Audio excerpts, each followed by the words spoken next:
सिरे से नकारते हैं, अर्थात इस आरोप को निराधार बताते हैं। वे मानते हैं कि चित्रपट संगीत ने लोगों के कान सुधारे हैं, अर्थात उनका मानना है कि चित्रपट संगीत ने लोगों के कान बिगाड़े नहीं बल्कि सुधार दिए हैं। क्यों? इसके कारण लोगों को सुरीलेपन की समझ हो रही है, उन्हें तरह तरह की लय सुनाई दे रही है, अर्थात उनका मानना है कि चित्रपट संगीत के कारण ही लोगों को सुरीलेपन का पता लगा है कि सुरीलापन होता क्या है।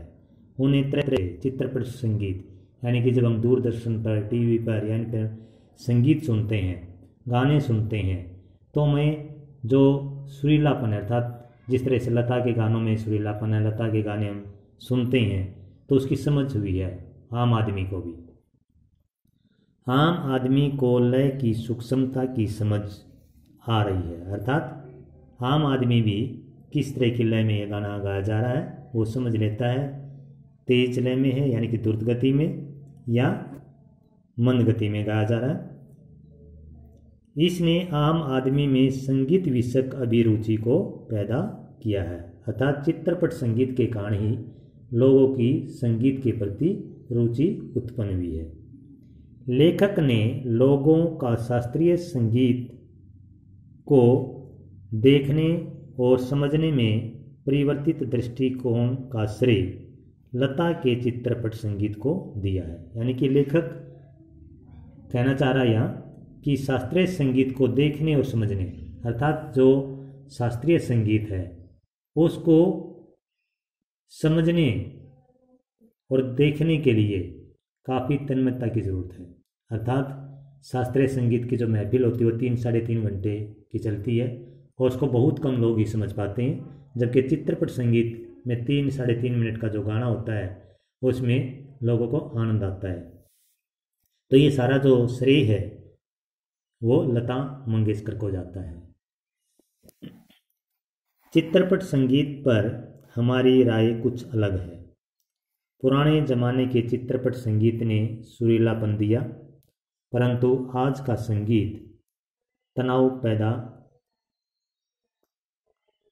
पैदा करने लगा है। यानी कि लेखक का मानना है कि जो पुराना चित्रपट संगीत था, जिस तरह से लता मंगेशकर गाती थी या आशा भोसले होती या मोहम्मद रफ़ी होते, तो इस तरह के जो गायक थे उनके गानों में सुरीलापन होता था, निर्मलता होती थी, कोमलता होती थी।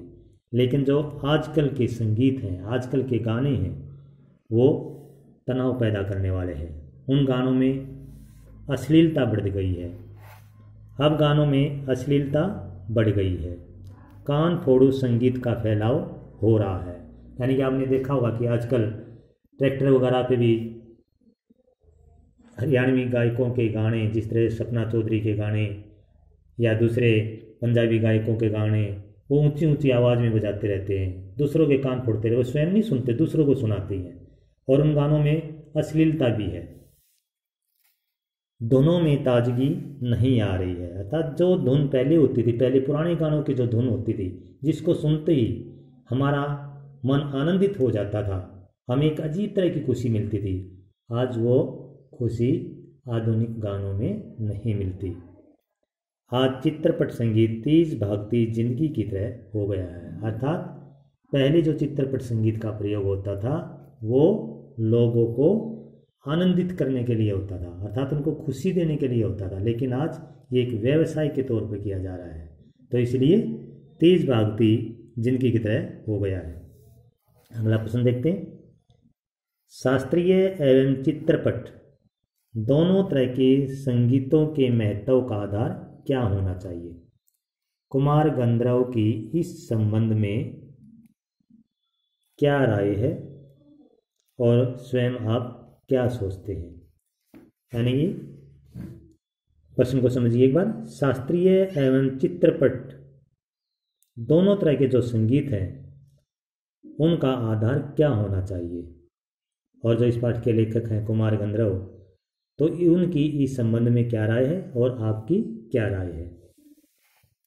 कुमार गंधर्व का स्पष्ट मत है कि चाहे शास्त्रीय संगीत हो या चित्रपट संगीत, वही संगीत महत्वपूर्ण माना जाएगा जो रसिकों और श्रोताओं को अधिक आनंदित कर सकेगा। अर्थात कहने का मतलब क्या है कि चाहे चित्रपट संगीत है, चाहे शास्त्रीय संगीत है, उसको अधिक महत्वपूर्ण माना जाता है जो श्रोताओं को, सुनने वालों को अधिक खुशी दे सकता है, अधिक उनको आनंदित कर देता है। अर्थात कहने का मतलब क्या है कि दोनों तरह के जो संगीत है उन दोनों का आधार एक तरह से श्रोताओं को खुशी देना होता है।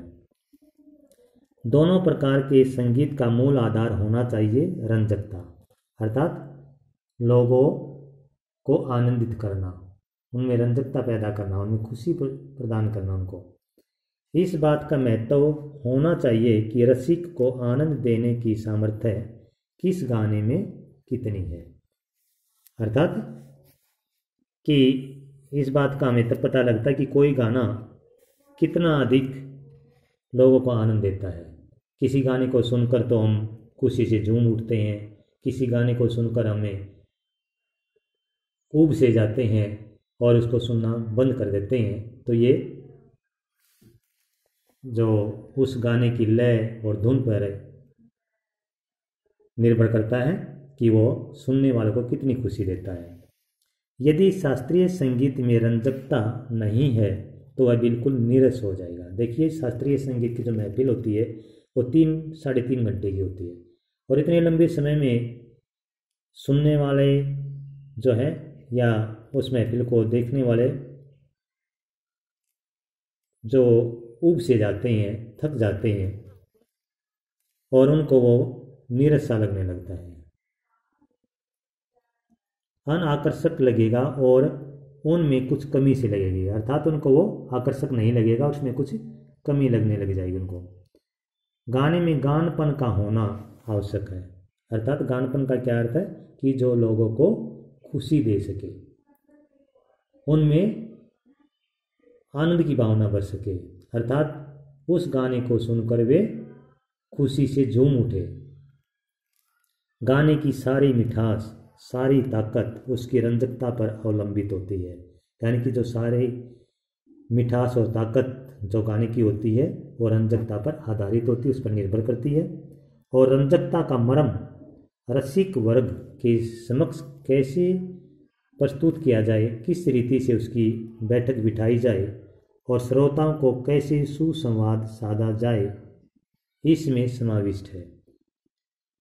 तो इसका कहने का मतलब क्या है कि जो रंजकता का रहस्य है वो एक तरह से जो रसिक हैं, रस को जानने वाले अर्थात गाने सुनने वाले हैं, रस लेने वाले हैं, उनमें तो किस तरह से उसको प्रस्तुत किया जाए, किस तरह से, किस रीति से उनकी बैठक बिठाई जाए कि जो श्रोता होते हैं वो ज़्यादा आनंद ले सकें।